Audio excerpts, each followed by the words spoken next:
Down the years it's been a ride, and now I'm sorry I want more, let's not end tonight. And on as we go we seem to fight, but baby that's just the way we love. And only in the dark do we see our sunlight. Home is where we were, home is where we want to be. And yes, we don't have time to say goodbye, and this ain't the last time.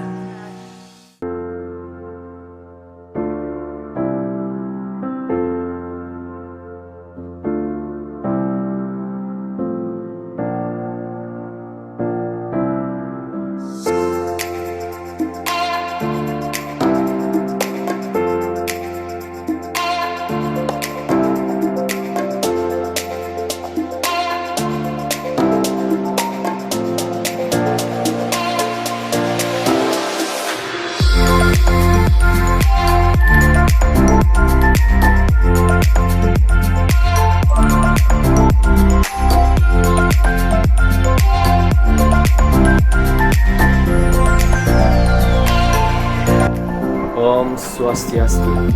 Assalamualaikum warahmatullahi wabarakatuh. Selamat pagi para pemirsa semuanya, Bapak Ibu dosen dan juga teman-teman yang berkenan menyaksikan video laporan praktik kerja lapangan PKL dari saya, Iwayan Ayudiana. Sebelum lanjut, puji syukur kita panjatkan kehadirat Tuhan Yang Maha Esa, karena atas berkat dan rahmat beliaulah kita dapat sampai saat ini dalam kondisi pandemi masih dalam keadaan sehat walafiat tanpa kurang satu apapun. Laporan PKL yang saya buat untuk praktik kerja lapangan ini dilaksanakan pada tanggal 13 Oktober lalu. Jadi laporan PKL ini bertujuan untuk memenuhi 6 SKS di mata kuliah di semester 5 program studi pendidikan bahasa Inggris STKIP Agama Hindu Singaraja. Jadi semua mahasiswa wajib untuk mengikuti kegiatan PKL dan membuat laporan PKL. Dan dalam video ini, saya akan jelaskan segala hal terkait laporan PKL yang telah saya buat. Oke, jadi pertama-tama saya ucapkan terima kasih kepada Bapak dosen pembimbing saya, Bapak Igede Yoga Permana SPD MPD, selaku dosen pembimbing dan juga sekaligus Kaprodi Pendidikan Bahasa Inggris, karena telah sangat berjasa terhadap penyelesaian laporan yang bisa saya buat dan selesai pada waktunya.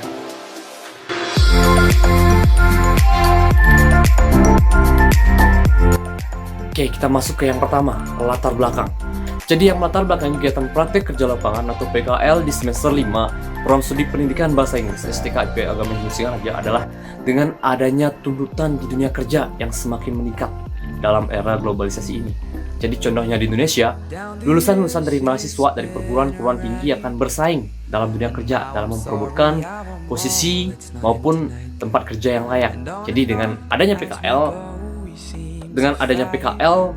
ataupun dengan adanya tuntutan tersebut, program studi pendidikan bahasa Inggris STKIP Agama Hindu Singaraja bermaksud untuk membuat praktek kerja lapangan, yakni untuk meningkatkan meningkatkan skill yang dimiliki mahasiswanya dan lulusan mahasiswanya nanti di dunia kerja. Jadi di samping meningkatkan soft skill di bidang teknologi, ekonomi, politik maupun sosial budaya, dengan adanya praktek kerja lapangan ini, di luar kemampuan intelektual yang sudah jelas dituntut pada lulusan mahasiswa, setiap mahasiswa lulusan di perguruan tinggi di Indonesia, jadi juga dituntut yang namanya skill, attitude, dan pengetahuan. Jadi ketiga hal tersebut harus seimbang. Oleh karena itu, bentuklah yang namanya praktek kerja lapangan untuk meningkatkan attitude, skill, dan juga knowledge mereka. Jadi knowledge, skill, and attitude. Jadi untuk meningkatkan ketiga hal tersebut. Samping itu juga kegiatan PKL yang diadakan pada tanggal 13 Oktober lalu bertujuan untuk memenuhi mata kuliah. Jadi PKL ini merupakan salah satu mata kuliah yakni sejumlah 6 SKS di semester 5 bagi mahasiswa program studi pendidikan bahasa Inggris di STKIP Agama Hindu Singaraja. way we love, and only in the dark do we see our sunlight. Oke, lanjut. Tujuan dan manfaat pelaksanaan praktik kerja lapangan atau PKL. Jadi, kegiatan yang dilaksanakan satu hari pada tanggal 13 Oktober lalu bertujuan memiliki beberapa tujuan dan juga manfaat bagi mahasiswa khususnya dan bagi kampus pada umumnya, bagi lulusan pada umumnya. Jadi, manfaat dan tujuan yang pertama adalah mahasiswa mampu mengaplikasikan teori yang didapat dari bangku perkuliahan, khususnya mengenai dunia pariwisataan yang sudah jelas. Dan yang kedua, mahasiswa mendapatkan pengalaman baru dalam bidang kepariwisataan mulai dari table manner hingga pengetahuan umum terkait dunia perhotelan. Yang ketiga, membuka pola pikir mahasiswa dalam menemukan pekerjaan yang sesuai dengan kelebihan yang dimiliki. Oke, jadi samping mahasiswa lulusan STKIP Agama Industri Raja yang pendidikan bahasa Inggris dituntut untuk layak menjadi seorang guru bahasa Inggris. Jadi mahasiswa akan memiliki, dengan adanya PKL ini bermanfaat, ya mahasiswa memiliki referensi. Jadi memiliki referensi target pekerjaan yang baru, yakni dalam hal bidang perhotelan. Dan yang keempat, yang terakhir, manfaatnya adalah mahasiswa mampu meningkatkan wawasan mahasiswa dalam bidang perhotelan dan dunia pariwisata tentu. Seem to fight, but baby that's just the way we love, and only in the dark. Tempat pelaksanaan praktik kerja lapangan atau PKL yang dipilih oleh STKIP Agama Hindu Singaraja, khususnya program studi pendidikan bahasa Inggris di semester 5, yakni di Lopina Beach and Club Resort. Oke, sebelum lanjut saya akan jelaskan sedikit tentang mengapa sih kita memilih Lopina Beach and Club Resort. Jadi Lopina Beach and Club Resort mulai beroperasi pada tanggal 18 Oktober 2019 lalu, yang diresmikan langsung oleh Bapak Bupati Buleleng, memiliki pemandangan sawah, pegunungan, dan pantai. Dan juga lokasinya yang sangat dekat, hanya 15 menit dari sentral kota, pusat kota Singaraja, yang memiliki view yang amazing, luar biasa. Oke, jadi di sana juga di Lopina Beach and Club Resort menawarkan akomodasi yang berkualitas dengan layanan luar biasa. Terus di daerah Lopina Singaraja, tepatnya beralamat di Jalan Seririt Singaraja di Desa Tukanmungge. Jadi Lopina Beach and Club Resort berdiri di atas lahan yang cukup luas, jadi sekitar 70 ha, dengan lokasi yang sangat strategis sehingga para tamu dapat menikmati akses mudah ke semua hal. Lopina Beach and Club Resort juga memiliki struktur keorganisasian atau struktur kepemilikan atau pengurusan hotel yang memang sangat bagus. Jadi struktur pengurusnya adalah seperti ini.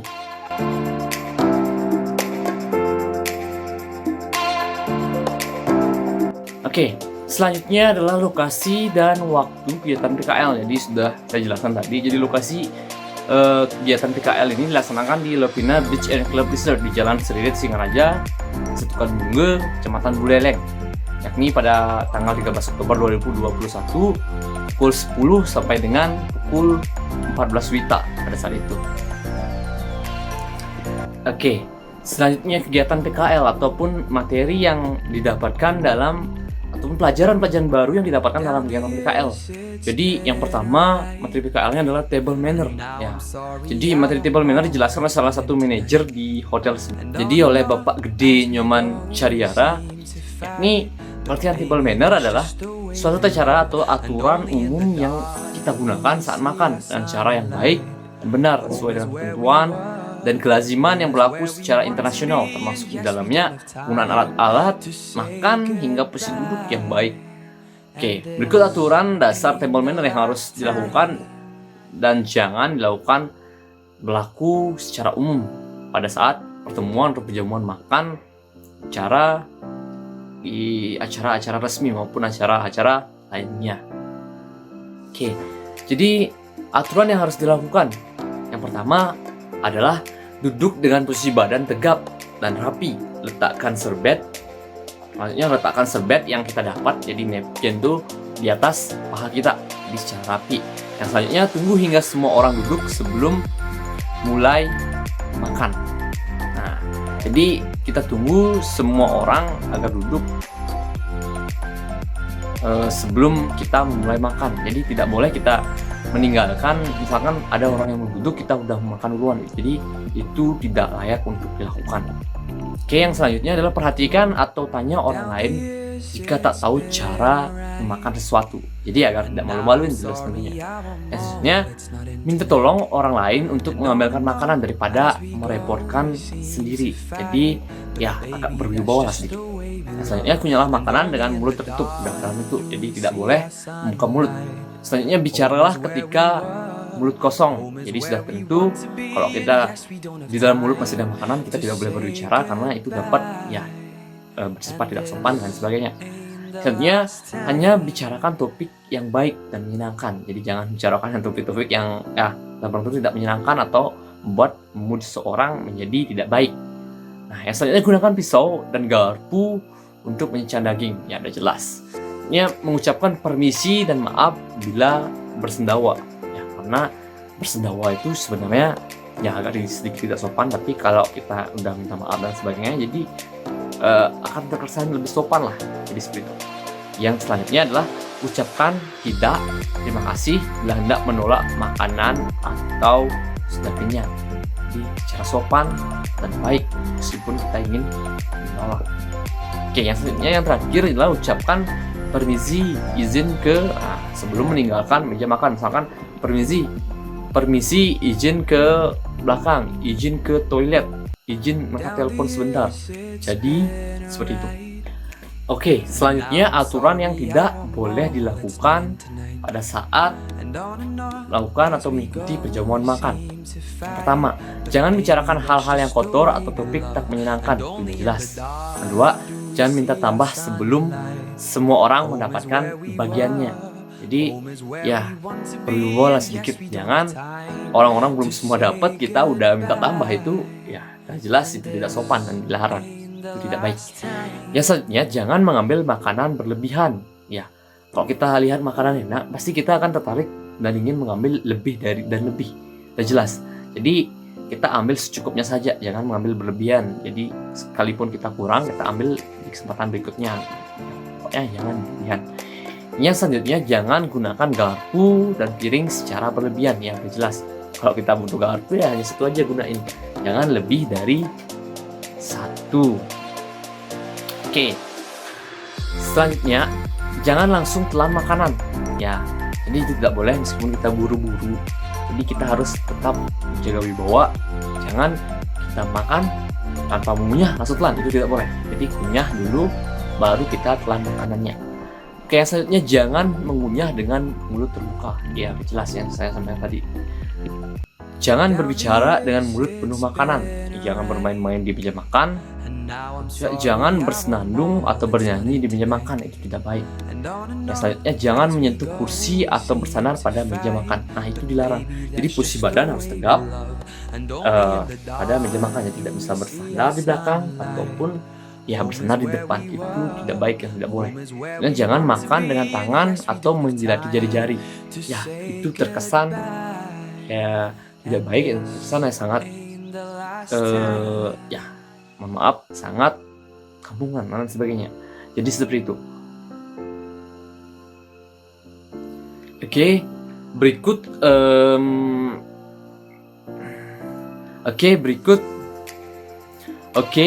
berikut beberapa contoh peralatan table manner.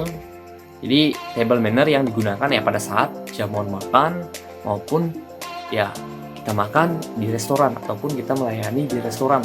Jadi ada beberapa hal atau beberapa tools yang digunakan. Jadi yang pertama ada Chinaware. Jadi Chinaware ini adalah sebutan untuk peralatan makan pecah belah yang terbuat dari keramik, porselen, dan juga tembikar. Jadi beberapa piranti yang termasuk dalam Chinaware antaranya platter, beragam piring, cangkir, saucer, teko, mangkuk, dan juga asbak. Jadi bila diperhatikan, setiap peralatan Chinaware memiliki banyak jenis yang sangat bervariasi dan bentuk juga fungsinya. Oke, selanjutnya silverware. Jadi silverware merupakan jenis peralatan makan yang terbuat dari logam, lapis perak, atau stainless steel. Ini terdapat dua jenis silverware yang akan ditemui dalam sebuah jamuan makan, yaitu hollowware serta flatware. Jadi hollowware merupakan beragam piranti makanan seperti platter, butter plate, sauce bowl, serta berbagai jenis bowl. Sedangkan flatware adalah jenis istilah alat makan atau alat hidang seperti berbagai jenis sendok, garpu, dan juga cutlery seperti pisau dan lain sebagainya. Yang selanjutnya, yang ketiga, glassware. Jadi sesuai namanya, glassware merupakan peralatan makan berupa gelas yang bentuknya disesuaikan dengan minuman yang disajikan. Jadi glassware terbagi menjadi dua jenis, yaitu gelas yang bertangkai atau stem glass, dan juga gelas yang tak bertangkai atau unstem glass. Jadi stem glass misalnya wine glass, water goblet, dan cardinal glass. Sedangkan unstem glass, misalnya beer mug, punch glass, dan zombie glass. Jadi seperti itu. Yang selanjutnya pentingnya belajar table manner.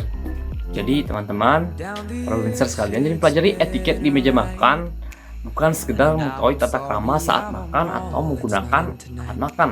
Jadi menguasai table manner juga merupakan bentuk cara untuk menampilkan citra diri atau profesionalisme, bentuk kesopanan ataupun etiket kesopanan yang kita gunakan di meja makan itu menunjukkan pergaulan kita ataupun tingkat intelektualitas kita dalam pergaulan.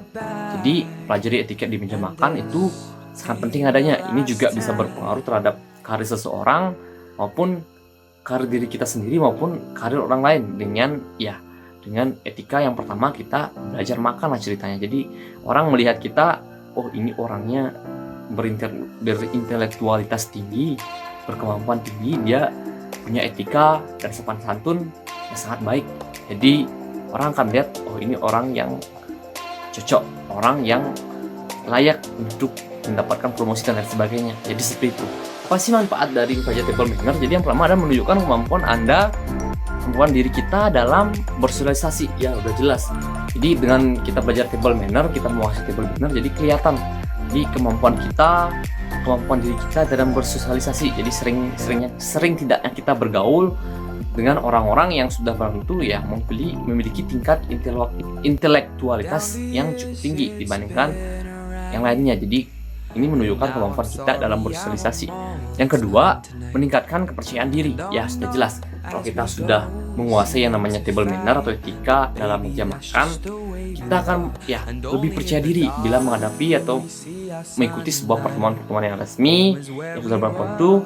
Dalam pertemuan tersebut banyak very important person atau VIP yang hadir juga di sana. Jadi seperti itu, kita akan tampil lebih percaya diri kalau kita telah menguasai gimana sih caranya makan, gimana sih etikanya makan. Jadi kita akan lebih percaya diri.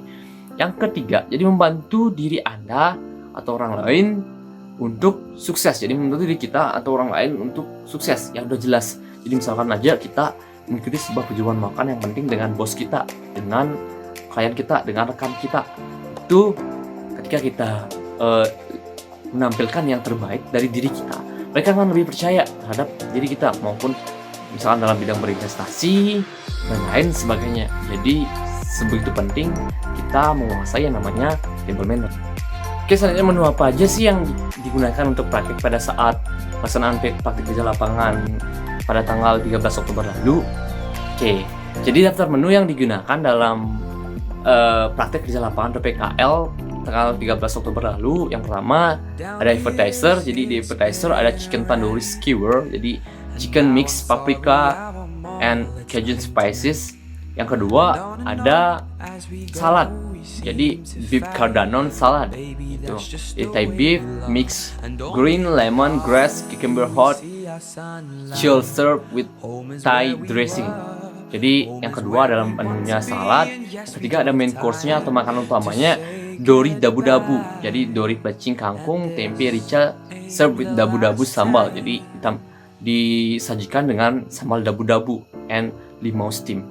Yang terakhir ada dessertnya, jadi crepes sausage. Jadi yang makanan penutupnya atau dessertnya, pencuci mulutnya adalah crepe pistachio. Jadi itulah menu makanan yang kita gunakan untuk dalam praktek kerja lapangan di Lopina Beach and Club Resort. Jadi menunya mungkin saya tampilin di sini. Kita akan lihat.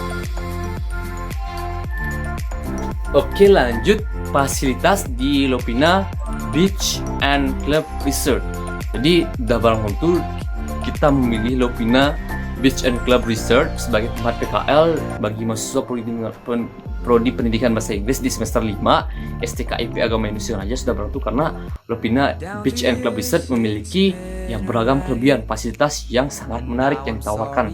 Misalkan di fasilitas kamar mandi dan perlengkapan mandi ada cermin, handuk, jubah mandi, pelembab rambut, dan perlengkapan mandi lainnya yang sudah umum ada di kamar mandi. Ada hiburan juga di setiap kamar, ada telepon, TV satelit, kabel, atau wifi gratis di semua kamar yang ada di Lopina Beach and Club Resort. Sebenarnya fasilitas kenyamanan di setiap kamar, jadi udah barang tentu di Lopina Beach and Club Resort dengan fasilitas yang sangat memadai.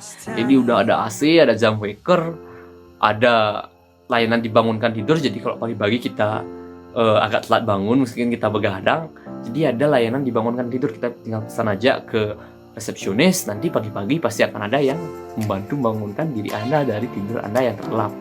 Oke, ada sandal juga dalam kamar, ada tirai kedap cahaya. Oke, kalau kita ingin berduaan dengan pasangan mungkin ya bisa ada tirai kedap cahaya di sana, jadi tidak akan kelihatan dari luar, jadi cahayanya akan di dalam itu ya cahayanya akan sesuai dengan yang kita inginkan. Kalau kita ingin terang ya kita nyalakan lampu, kalau kita ingin agak sedikit gelap ya matikan lampunya. Jadi seperti itu.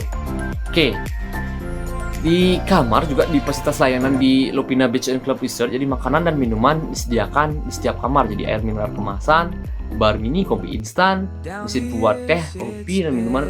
Selamat datang. Oke, jadi seperti itu. Oke, nah kalau juga tamu atau tamu-tamu atau kalau kita ingin juga beraktivitas atau fasilitas bersantai, di sana juga udah ada fasilitas kolam renang, ada ruang pijat, pusat kebugaran, spa, ada gym di sana juga. Jadi kita akan dimanjakan pokoknya di sana. Ada kolam renang dengan view pantai yang sangat luar biasa pokoknya. Jadi seperti itu.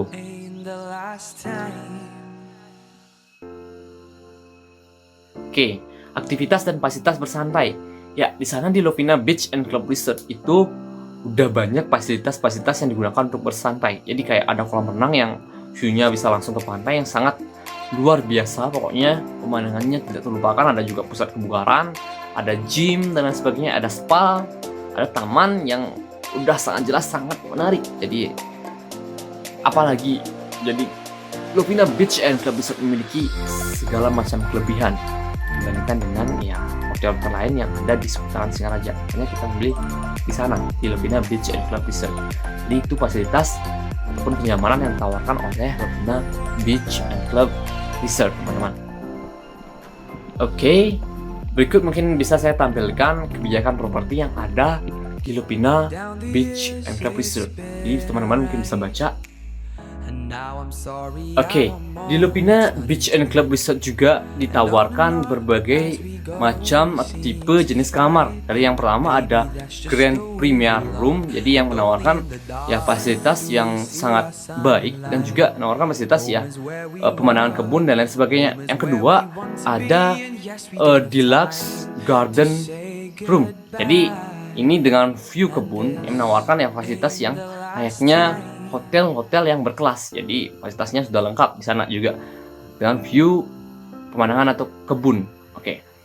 Ada juga kamar Double Ocean Room. Jadi menawarkan fasilitas kamar dengan pemandangan atau view ke arah laut langsung. Jadi pantai Lopina di Singaraja. Jadi seperti itu. Ada juga kamar Deluxe Room, ada double. Jadi perbedaan kamar deluxe sama double.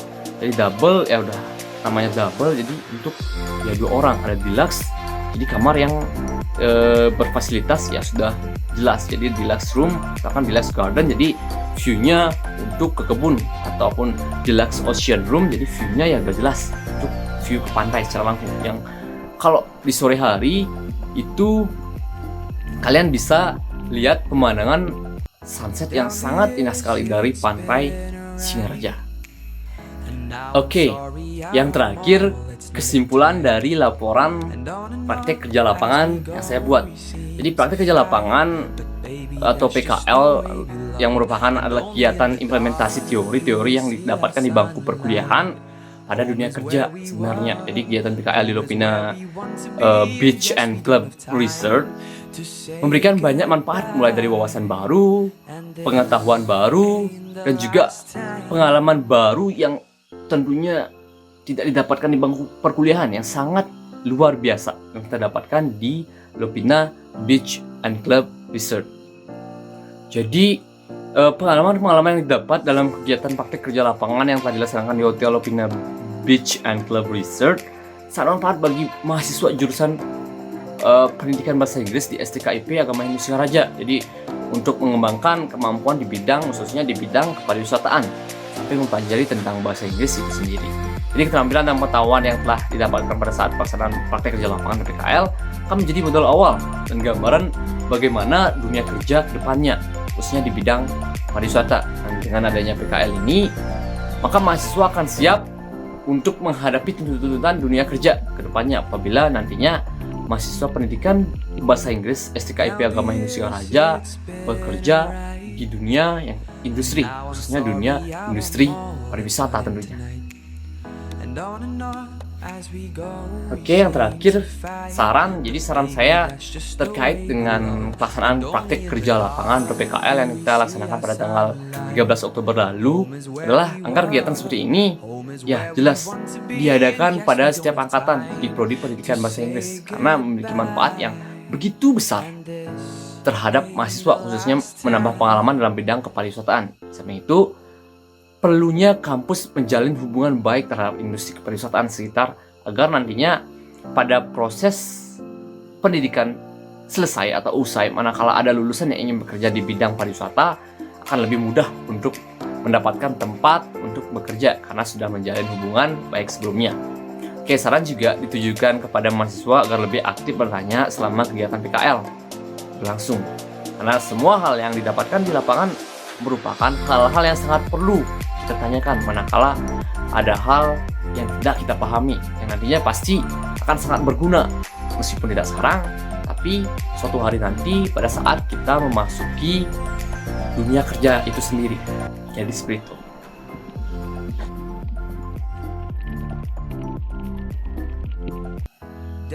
Oke, yang terhormat Bapak Ibu dosen dan juga teman-teman mahasiswa sekalian, tibalah saatnya kita di penghujung video laporan praktek kerja lapangan yang saya buat pada kesempatan ini.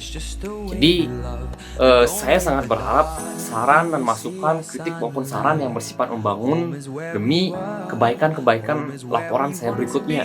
Jadi baik laporan video PKL maupun laporan-laporan yang saya buat nantinya. Jadi kritik dan saran yang bersifat membangun sangat saya perlukan. Jadi terima kasih atas perhatiannya, terima kasih telah menonton sampai akhir. Sekian laporan yang dapat saya sampaikan dalam video kali ini. Terima kasih atas perhatiannya. Saya tutup dengan Param Santi. Om Santi, Santi, Santi, Om. Bye-bye.